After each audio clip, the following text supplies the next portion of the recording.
తిరుమలలో ఓ భక్తుడిపై దుకాణదారులు దాడి చేశారు. వైజాగ్కు చెందిన చంద్రబాబు అనే వ్యక్తిపై గాజు బాటిలతో దాడి చేసి తీవ్రంగా గాయపరిచాడు. విషయం తెలుసుకున్న తిరుమల పోలీసులు దుకాణదారుడితో పాటు భక్తుడిపై దాడి చేసిన వారిని అదుపులోకి తీసుకుని విచారిస్తున్నారు. భక్తుని మెడపైన గాయాలు అవటంతో చికిత్స నిమిత్తం ఆసుపత్రికి తరలించారు. భక్తులతో అమర్యాదగా మాట్లాడినా దాడి చేసిన కఠిన చర్యలు తీసుకుంటామని తిరుమల పోలీసులు దుకాణదారులను హెచ్చరించారు.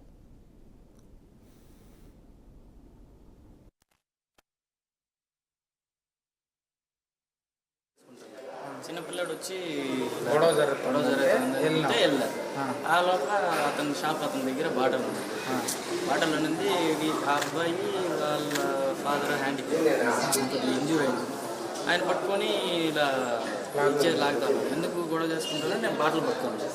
ఎందుకు గొడవలు ఆడుకుంటాను ఆయన తప్పుకొని ఇతన్ని కొట్టేది. ఇతన్ని కొట్టినారు. ఎవరు? ఆయన కొట్టేలోగా ఆ పీస్ వచ్చి గొడవ జరుగుతున్నప్పుడు ఆయన చాలా అన్యాయంగా పార్లమెంట్ చాలా ఇదిగా అమ్మల్ని అక్కల్ని వీటిని తిడుతున్నాడు. మీరు మరి మేము బయట అని ఏం చేస్తారు, మీరు ఏం చేస్తారు, ఏం చేయలేరు. అలా ఈ ట్యాక్సీ డ్రైవర్ ఫోన్ చేయి, ఆ ట్యాక్సీ డ్రైవర్ ఫోన్ చేయి, మీరు ఎక్కడ పోతారు, ఎలా పోతారు, కొలుతారు, ఎలా కొలుతారు చూస్తాను, మీ సంగతి నాటకాలు దిగుతున్నారు మీరు అది అని చెప్పి మా మిస్సెస్ని డొక్కలో కొట్టడం జరిగింది. మోకాలతో కొట్టినారు. ఫస్ట్ స్పెటికల్స్ మీద కొట్టినాను. అది అయిపోయిన తర్వాత ఈ గొడవలకు గుద్దులాటలు మొత్తం 4 గుద్దులాటలని వాళ్ళ మిస్సెస్ ఫస్ట్ నా షర్ట్ చీమ్ పెడతాను. తర్వాత ఆ మిస్సెస్ పట్టుకుని లాగింది. వాళ్ళ మిస్సెస్ లాగి పట్టుకున్న తర్వాత నేను కూడా ఆవిడ జడ పట్టుకున్నాను. అయిన తర్వాత ఆవిడ వెళ్ళిపోయి వచ్చి మా మిస్సెస్ని డొక్కలో కొట్టాడు. మా మిస్సెస్ పడిపోయి చూసి ఆవిడ కూడా పడిపోయి యాక్టింగ్ స్టార్ట్ చేసింది.